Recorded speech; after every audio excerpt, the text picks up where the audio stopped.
Bonjour, vous préparez le DCG, DSCG. La notion de rentabilité est une notion centrale en finance d'entreprise ou en finance tout court.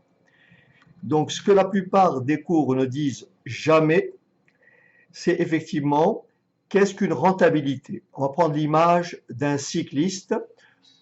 En cyclisme, pour calculer une vitesse, on fait distance divisé par le temps et on obtient ainsi un ratio. En finance, on fera presque la même chose. On va calculer une rentabilité en effectuant le rapport entre un gain et des moyens engagés pour obtenir ce gain. Alors pour y arriver, on va donc suivre un parcours en 18 étapes, exactement pour passer d'un calcul mécanique à la vraie compréhension et donc déjouer les pièges du DCG. Alors nous avons première étape, donc le paradoxe du bénéfice. Ensuite, c'est quoi la rentabilité? D'où vient cette notion en 3? En 4, le principe universel. En 5, pourquoi, c'est très important, pourquoi raisonner en ratio. En 6, donc les 3 familles de rentabilité. Donc en 7, on va définir la rentabilité commerciale, ensuite la rentabilité économique et enfin la rentabilité financière. Et donc on va monter un exercice pour éventuellement essayer de déceler une erreur. Et donc on va corriger cette erreur et on va aussi introduire la notion des 3 facteurs au travers d'une situation. Et donc nous avons effectivement la formule, on l'appelle la formule de Dupont, mais Dupont c'est l'entreprise pour laquelle le mathématicien, le chimiste travaillait. Nous avons l'effet de levier financier, les limites et précautions. On va prendre un cas pratique ABC et bien sûr on aura ainsi une synthèse qui va récapituler tout ce qu'on a dit et bien sûr on va retenir une méthode.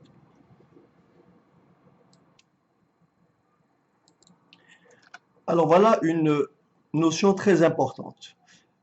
Une entreprise peut afficher un bénéfice record et bien sûr être en échec total.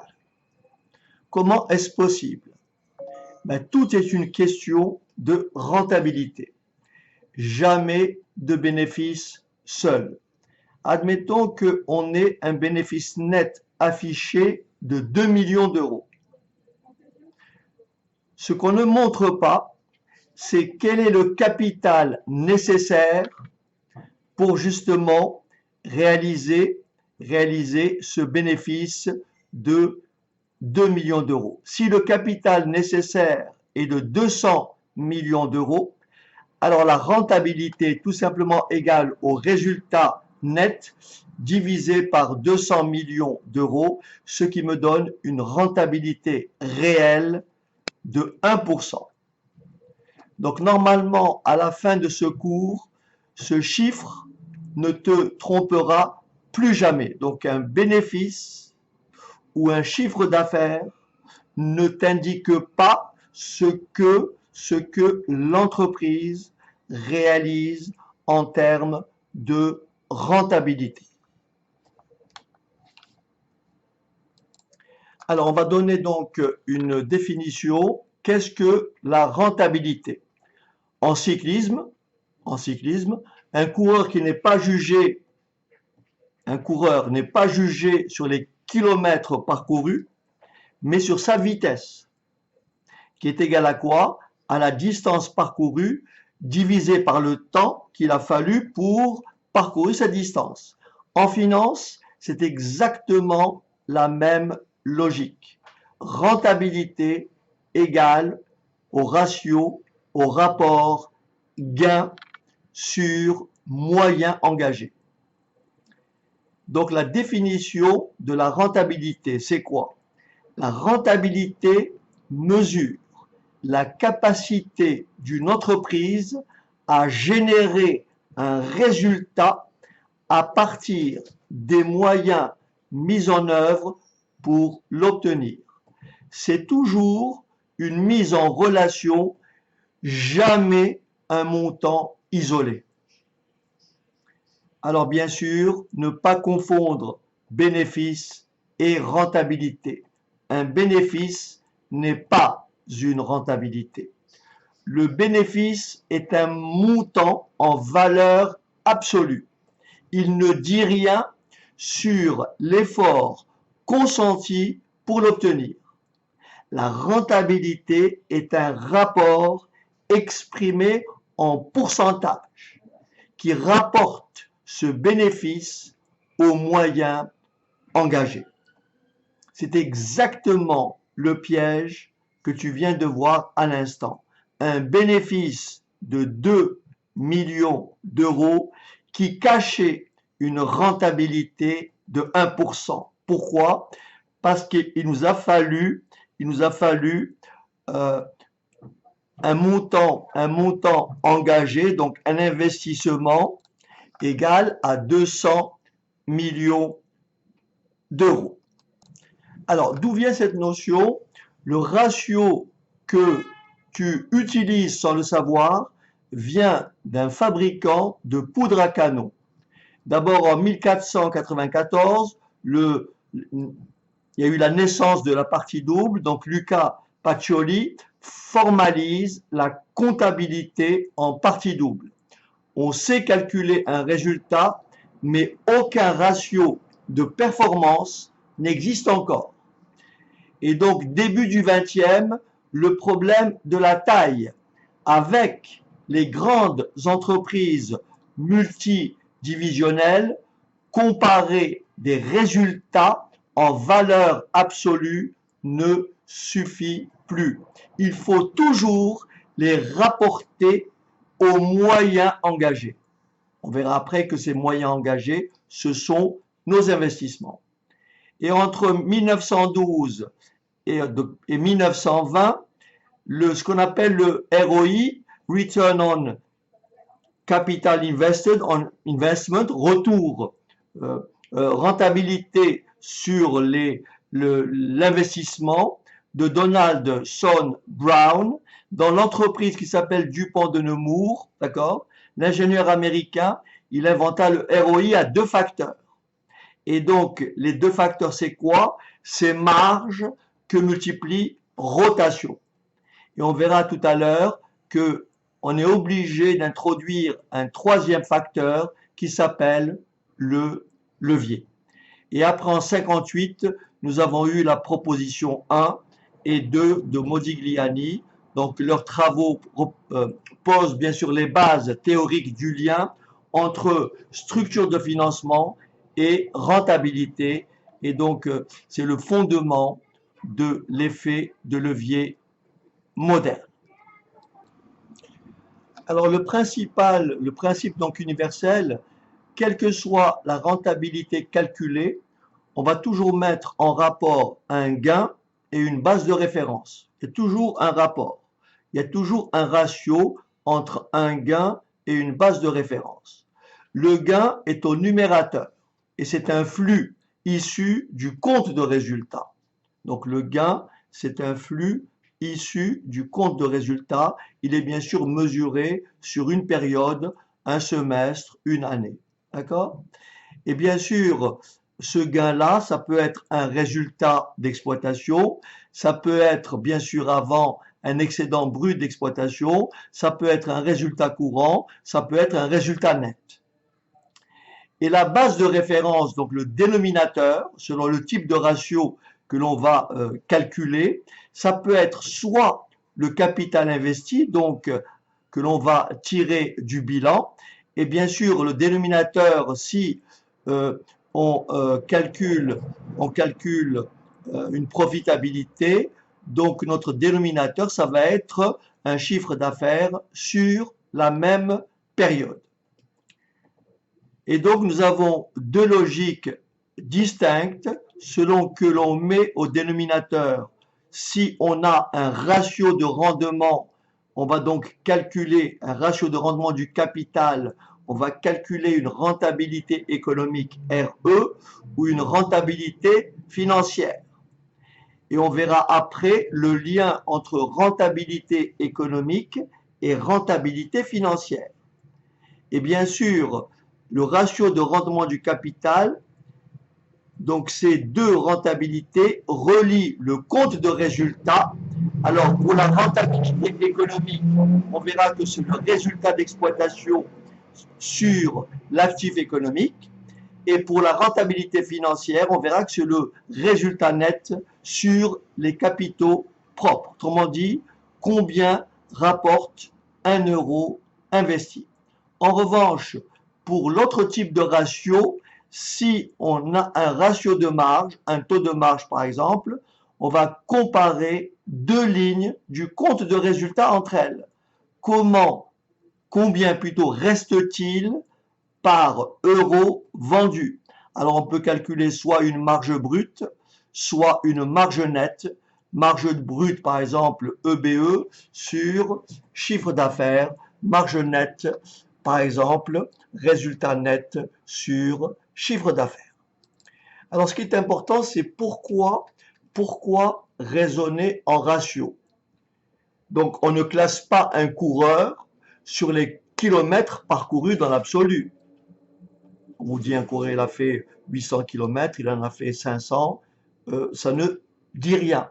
Sinon, le plus long parcours gagnerait toujours, ce qui est logique. Donc en finance, c'est exactement pareil. La comparabilité, il faut comparer des entreprises, il faut arriver à comparer des entreprises de tailles différentes sur une même échelle. C'est ce qu'on appelle le pourcentage. Et bien sûr, il y a le suivi dans le temps. Il faut observer l'évolution d'une même entreprise d'un exercice à l'autre.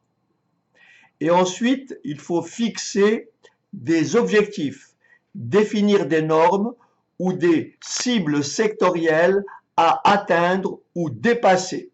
Et enfin, aider la décision, choisir ou allouer le capital. Faut-il s'endetter, investir, désinvestir? Attention, un ratio ne remplace pas l'analyse. Un ratio ne remplace pas l'analyse. Il l'oriente. Il indique où regarder. Pas pourquoi la situation est ce qu'elle est. D'accord? Pas pourquoi la situation est ce qu'elle est. Il nous donne une direction à suivre. Alors, je reviens. Donc, les trois familles de rentabilité. Il y a d'abord la rentabilité commerciale.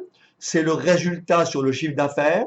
C'est exactement le rendement du sprint. L'activité est-elle efficace? Vente après vente. Il y a la rentabilité économique. C'est le résultat d'exploitation net d'IS sur l'actif économique. Et on verra que l'actif économique, c'est le total des IMO plus le BFR.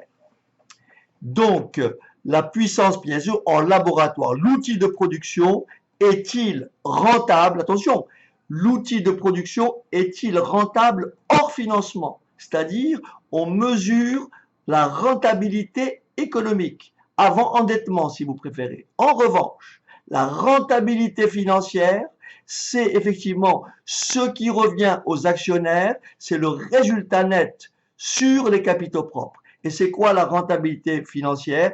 C'est la vitesse réelle, vous prenez pour le cycliste, c'est la vitesse réelle avec le vent compris. D'accord? L'argent, bien sûr, des actionnaires est-il bien rémunéré? Et c'est ça que mesure la rentabilité financière. Donc ces trois rentabilités ne s'opposent pas, elles se complètent. C'est l'objet des étapes suivantes. Alors, on va commencer par la rentabilité commerciale, donc ratio de marge, taux de marge net, donc j'ai retenu celui-là, c'est le résultat net sur le chiffre d'affaires hors taxe. Qu'est-ce que ça veut dire? Une marge de 2% peut être excellente, une marge de 40% peut être un signal d'alarme. Voyez, 2%, c'est pas forcément moins bon qu'une marge de 40%. Tout dépend du secteur. Et ça, c'est une donnée très importante. Ce qui veut dire que la marge, il faut toujours un ratio, il faut toujours avoir une comparaison dans le temps et dans l'espace. Donc, tout dépend du secteur. Donc, que mesure la marge commerciale?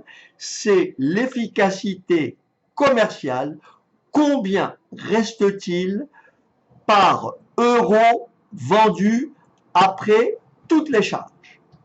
Il y a un piège qu'il faut éviter, ne pas confondre une bonne marge et une bonne rentabilité. La marge ne dit rien sur le capital mobilisé. Ne pas confondre marge et rentabilité. La rentabilité, on fait toujours référence au capital mobilisé. Ensuite, nous avons le résultat net ou EBE, le reste, ce qui reste après les charges.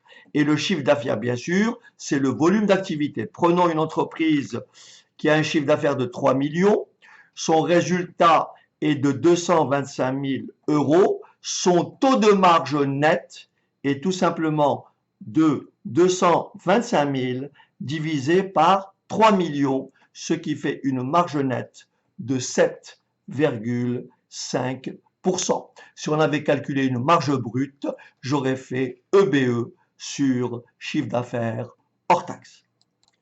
On passe maintenant à la rentabilité économique, c'est-à-dire le rendement du capital. C'est quoi la rentabilité économique? C'est le rapport entre alors ici c'est écrit rentabilité économique, forcément net d'IS. C'est égal au résultat d'exploitation, donc le REX, multiplié par 1 moins le taux d'IS, divisé par l'actif économique.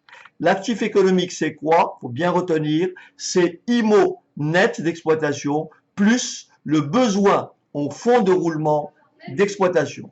Donc IMO net plus BFR. Donc deux entreprises strictement identiques.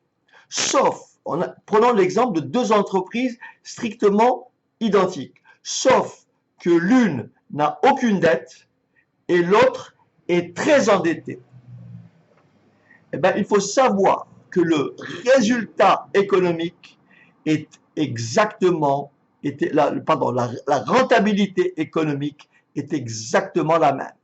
Pourquoi leurs rentabilités économiques sont égales? Tout simplement, regardez bien, parce que le résultat, la rentabilité économique est calculée comme si l'entreprise était financée à 100% par capitaux propres. Elle gomme volontairement l'effet de la dette. D'accord? Elle gomme volontairement l'effet de la dette. Et vous avez compris que le REX, net d'IS, c'est bien sûr le résultat avant financement. Rappelez-vous, dans les SIG, vous avez le REX, après vous avez produits financiers, charges financières, vous avez résultat financier, résultat d'exploitation moins résultat plus résultat financier, ça vous donne le résultat courant avant impôt. Le REX se calcule avant financement. Et l'actif économique au bilan, c'est IMO net plus BFR. Prenons un exemple. La société ABC a un résultat d'exploitation de 360 000. Résultat d'exploitation brut. Taux d'IS 25%. Le REX net, c'est 360 000 que multiplie 0,75, ce qui me fait 270 000. L'actif économique est égal à 2 millions. La rentabilité économique est tout simplement égale à 270 000 divisé par 2 millions multiplié par 100, ce qui me donne une rentabilité économique de 13,5%. On passe maintenant à la rentabilité financière. Ça veut dire le rendement du capital. La rentabilité financière net d'IS, c'est le résultat net sur capitaux propres. Alors, j'insiste là-dessus, quand je dis capitaux propres, de façon générale, c'est capitaux propres hors résultat. Hein? C'est capitaux propres hors résultat. D'accord? Donc, je répète, rentabilité financière égale résultat net sur capitaux propres hors résultat. La rentabilité financière peut mentir tout en étant mathématiquement juste. Tu vas comprendre un peu plus tard, à l'époque, à la slide 14, à l'étape 14. Ce qu'elle mesure, c'est ce que rapporte aux actionnaires l'argent qu'ils ont apporté, d'accord? La rémunération et le risque. En fait, la rentabilité financière va rémunérer les actionnaires, va rémunérer les actionnaires pour le risque qu'ils prennent.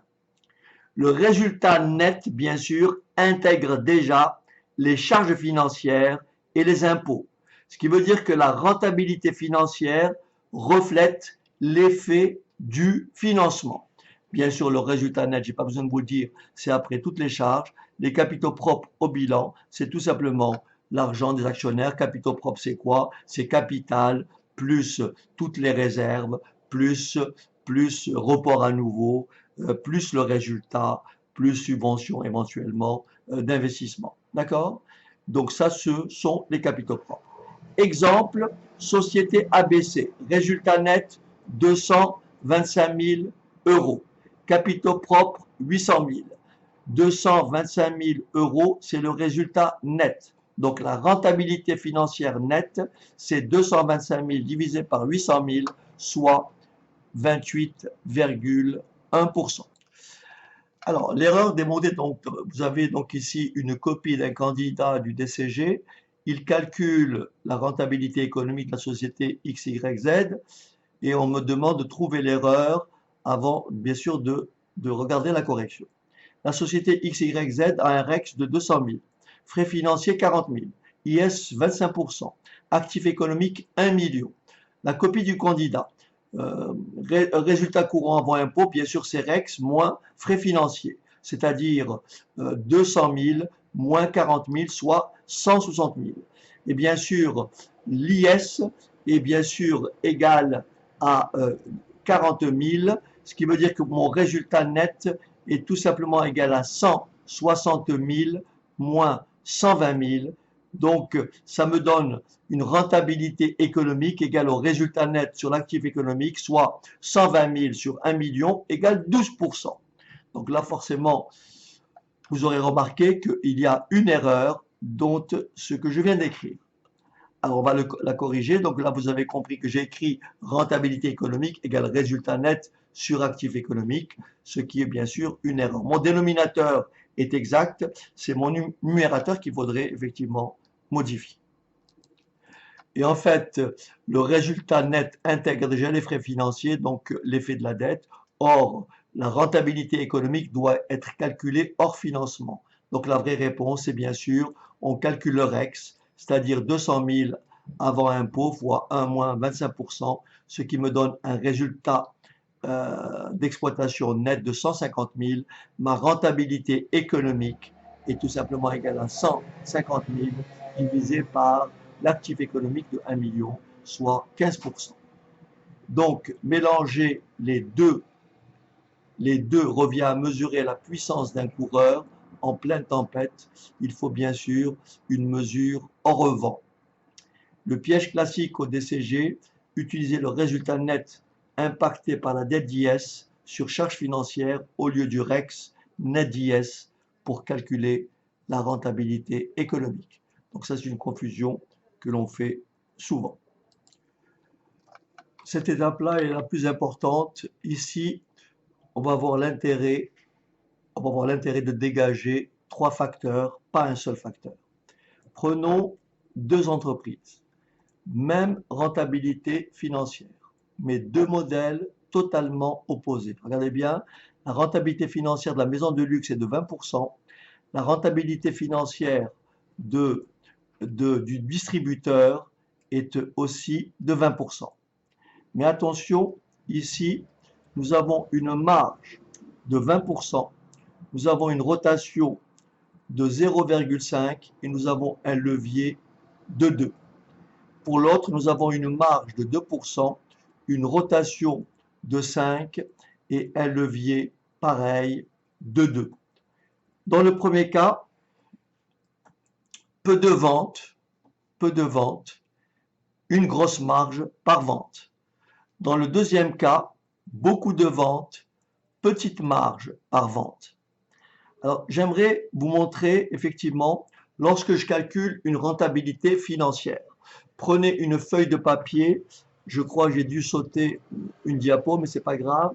Si vous prenez une feuille de papier et si vous écrivez rentabilité financière, vous allez écrire résultat net divisé par capitaux propres. Ça, c'est la rentabilité financière.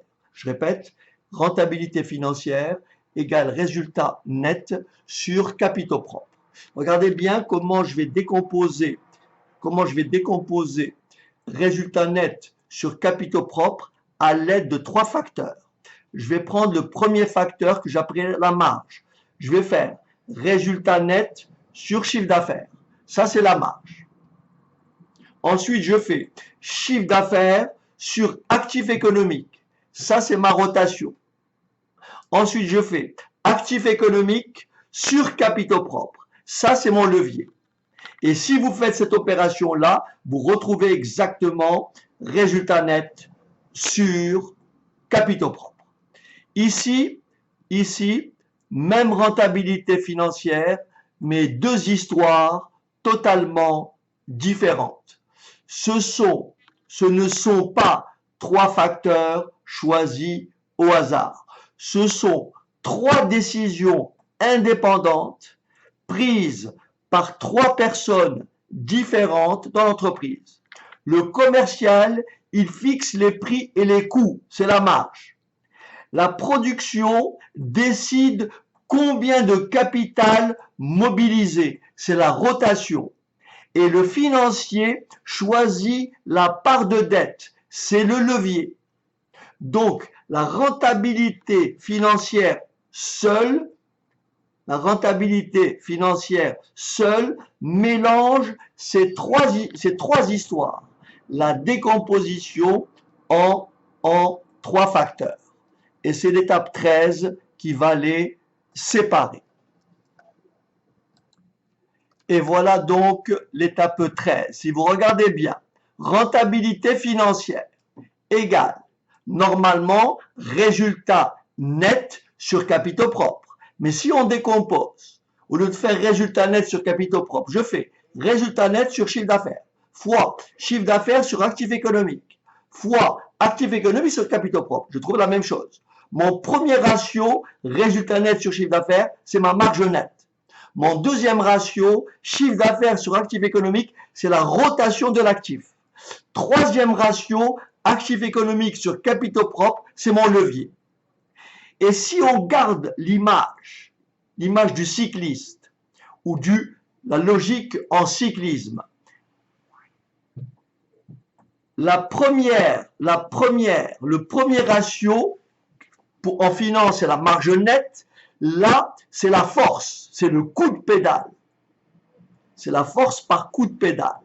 Ça, c'est apparenté à la marge. La cadence,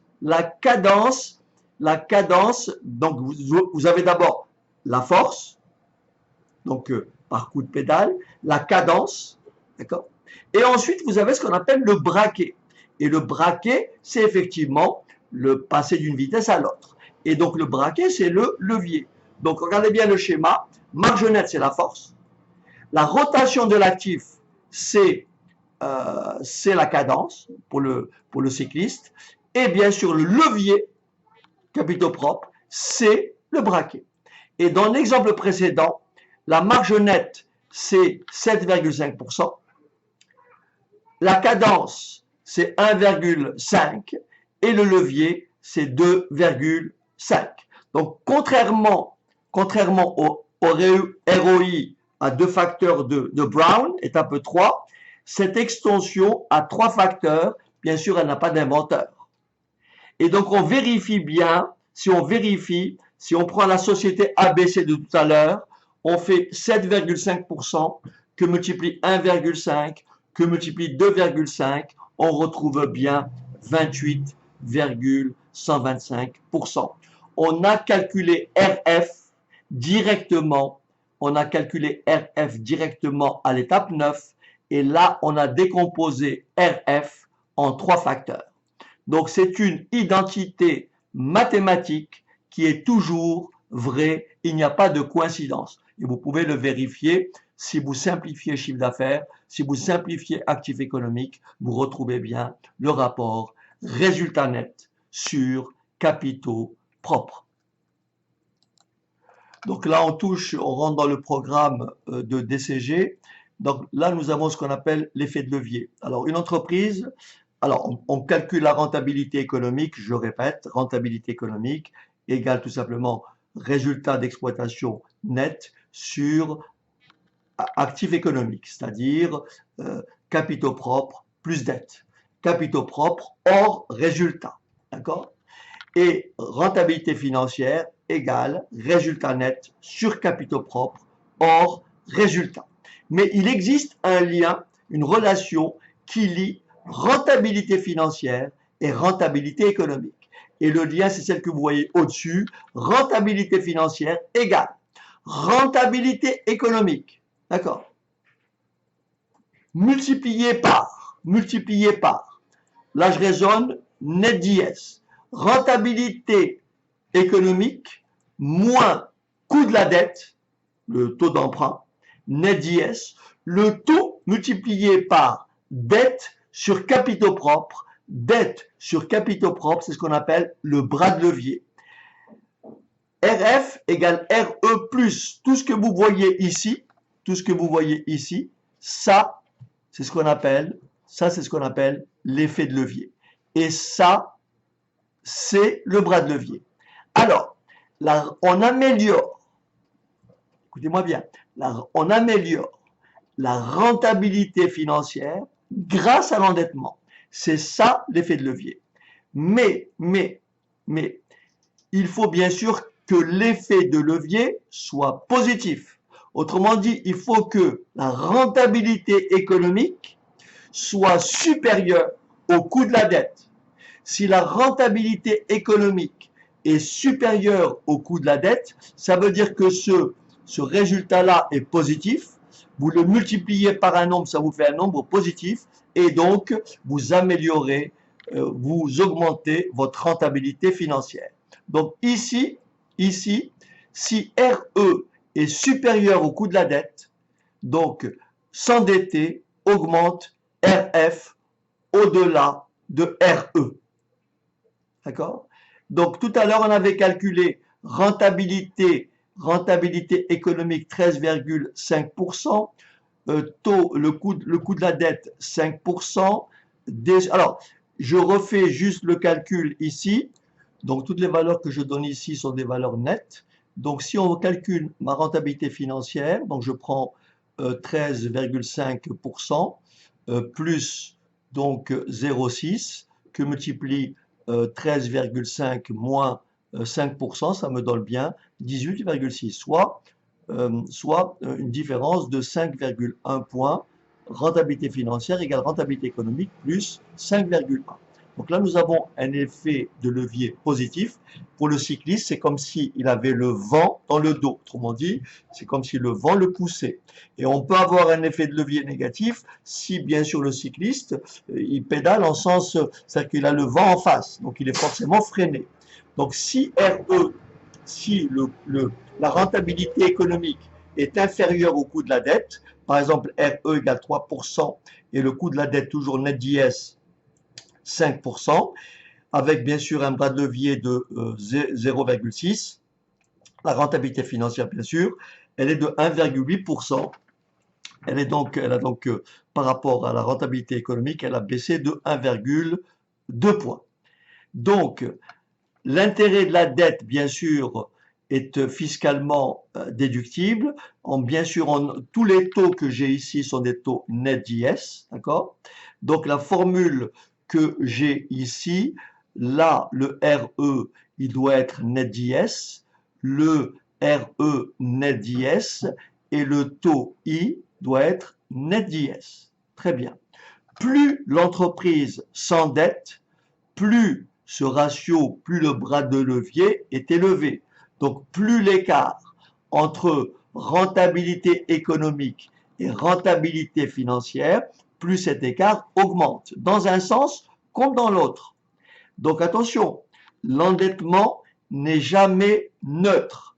Il augmente toujours le risque financier, même quand le levier joue favorablement. Parce que ça ne veut pas dire que si j'ai un effet de levier positif, je vais m'endetter indéfiniment. Il y a forcément un retour de balancier et là, on va tomber sur un cours qu'on appelle la structure de financement. J'y reviendrai une autre fois. Alors, on peut résumer donc, on peut énoncer ceci. Donc, limite et précaution. Le ratio le plus dangereux n'est pas forcément le plus bas. C'est souvent le plus haut. Il faut d'abord comparer ce qui est comparable. Très important, les référentiels comptables différents si on travaille avec du PCG ou de l'IFRS. Il faut bien sûr retraitement du crédit bail. Il faut vérifier l'homogénéité avant de comparer deux entreprises. Il faut comparer ce qui est comparable. Ensuite, flux contre stock. Préférez la moyenne. Le numérateur en général est un flux sur la période. Flux, c'est-à-dire qu'on va le tirer depuis le compte de résultat. Et le dénominateur est un stock à une date. La moyenne, c'est quoi? Valeur à l'ouverture plus à la clôture divisé par 2. Ça réduit donc le billet. Okay? Il faut bien sûr neutraliser le non récurrent, tout ce qui est élément exceptionnel, saisonnalité. Ils peuvent fausser un ratio calculé sur un exercice. Ne jamais isoler un ratio. Un ratio ne prend son sens qu'en le comparant dans le temps, d'accord, n et n-1, donc comparaison dans le temps et dans l'espace. Autrement dit, il faut le comparer au secteur et aussi bien sûr au coût du capital. Enfin, une rentabilité élevée peut toujours cacher un risque élevé. Un coureur, regardez bien, l'image est très intéressante, un coureur médiocre avec le vent dans le dos peut sembler meilleur qu'un bon coureur qui lutte contre le vent. Donc, la rentabilité financière peut impressionner uniquement à cause de la dette. On va donc calculer la rentabilité financière, d'abord à l'aide de l'effet de levier et aussi en utilisant la méthode des trois facteurs. Donc la méthode des trois facteurs, rappelez-vous, c'est marge fois rotation fois levier. Et la marge, c'est quoi? C'est résultat net sur chiffre d'affaires. Rotation, c'est chiffre d'affaires sur actif économique. Et bien sûr, le levier, c'est actif économique sur capitaux propres. Alors prenons une entreprise. Chiffre d'affaires 3 millions, résultat d'exploitation 360 000, bien sûr avant IS, frais financiers, donc l'entreprise est endettée pour 1,2 million, le taux d'emprunt, le coût de la dette avant IS 5%, ce qui veut dire que 5% de 1,2 million, ça fait 60 000. Résultat net, c'est tout simplement 225 000. Ensuite, nous avons un actif économique de 2 millions, capitaux propres 800 000 et un bras de levier de 1,5. Alors, la marge nette, c'est quoi? C'est le résultat net sur le chiffre d'affaires, ce qui me donne une marge nette de 3,5%. Rentabilité économique, c'est tout simplement le résultat d'exploitation. Là, il est avant IS. Si on multiplie 360 000 par 0,75, on obtient un résultat d'exploitation net d'IS de 270 000 divisé par l'actif économique 2 millions, ça me donne donc une rentabilité économique de 13,5%. La rentabilité financière, c'est tout simplement le résultat net sur capitaux propres. Et ça me donne 28,1%. Je vous propose de retrouver cette rentabilité financière déjà à l'aide en partant de la rentabilité économique. Donc rentabilité financière égale rentabilité économique, c'est-à-dire rentabilité économique net d'IS 13,5 plus D sur CP, c'est-à-dire 1,5 que multiplie. Alors attention, ici j'ai calculé le coût de la dette net d'IS. J'ai pris donc 5% que multiplie 1 moins 0, je me suis trompé, 1 moins 0,25. Donc là c'est le coût de la dette, 1 moins 0,25, ce qui fait tout simplement 3,75%. Donc là il faut bien lire 0,25. Et donc ça me fait 13,5 plus 1,5 que multiplie 13,5 moins 3,75 en pourcent, ça me donne 28,1% qui est exactement égal à la rentabilité financière calculée plus haut. Maintenant, on peut retrouver ce résultat par la méthode des trois facteurs en faisant marge que multiplie rotation que multiplie levier. La marge, c'est combien? Résultat net sur chiffre d'affaires. Si je fais résultat net 225 000 sur 3 millions fois 100, ça me donne 3,5%. La rotation, c'est chiffre d'affaires 3 millions sur l'actif économique 2 millions. 3 millions sur 2 millions, ça fait 1,5. Et enfin, le levier, c'est actif économique 2 millions divisé par capitaux propres 800 000. 2 millions sur 800 000, ça fait 2,5. Je multiplie les trois et ça me donne bien la même rentabilité financière. Ici, donc, le levier joue en faveur des actionnaires. Pourquoi? Parce que la rentabilité économique nette est supérieure au coût de la dette nette. Donc, la société ABC gagne son contre-la-montre. Alors, en résumé, voilà ce qu'on peut dire. Nous avons d'abord tous les ratios. Ratio donc rentabilité commerciale, rentabilité économique, rentabilité financière. Là, nous avons les trois facteurs et nous avons ici, bien sûr, calcul de la rentabilité financière à partir de la rentabilité économique en introduisant ce qu'on appelle l'effet de levier. Alors, la rentabilité commerciale, donc c'est le résultat, si on veut la rentabilité nette, c'est le résultat net sur chiffre d'affaires. Donc, bien sûr, qui est variable selon le repère, c'est quoi? C'est le secteur. Rentabilité économique, c'est le résultat d'exploitation net sur l'actif économique. Ensuite, en général, entre 8 et 15% pour ce qu'on appelle les repères, hein, ce qu'on appelle les seuils. Rentabilité financière, c'est le résultat net sur les capitaux propres. Donc, c'est ce qui mesure la rémunération des actionnaires, souvent entre 10 et 20%. Nous avons la méthode et le ratio de trois facteurs, marge fois rotation fois levier.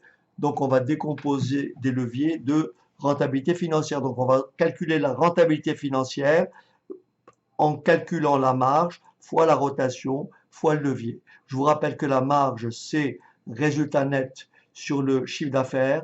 La rotation, c'est le chiffre d'affaires sur l'actif économique. Et le levier, c'est l'actif économique sur les capitaux propres. Enfin, l'effet de levier, rentabilité économique plus rentabilité économique moins, tout ça bien sûr net d'IS, hein, moins le coût de la dette net d'IS multiplié par le bras de levier. Et bien sûr, ça mesure l'impact de l'endettement sur la rentabilité financière. Bien sûr, cet effet de levier est positif si la rentabilité économique est supérieure au coût de la dette nette. Donc, comme en course, connaître sa vitesse ne suffit pas. Il faut savoir d'où elle vient, puissance, donc ça c'est notre marge, le vent, la rotation, la technique et le levier. Et enfin, la méthode à retenir, face à n'importe quel ratio de rentabilité, n'est-ce pas, même un que tu n'as pas vu ou que tu n'as jamais vu, il faut bien sûr se poser 4 questions. Première question, quel résultat? À quelle ligne précise du compte de résultat correspond le numérateur? Deuxième question, rapporter à quoi? Quelle ligne du bilan ou du compte de résultat sert le dénominateur? Troisième question, sur quelle période? Un flux annuel, un stock à la clôture ou en moyenne sur l'exercice? Et enfin, quatrième question, comparer à quoi? Comparaison dans le temps ou comparaison dans l'espace? Comparer à N-1, comparer au secteur, comparer à un concurrent, etc., etc. Une fois ces 4 questions posées, n'importe quelle rentabilité, même inconnue, devient lisible et explicable. Voilà, nous avons donc franchi la ligne d'arrivée. Donc, appliquer un ratio, c'est pas compliqué. Il faut savoir l'expliquer, déjouer les pièges, et bien sûr, c'est ce qui fait la différence. Donc, tous mes cours est corrigés sur infomat.com. N'hésitez pas à vous abonner. À bientôt.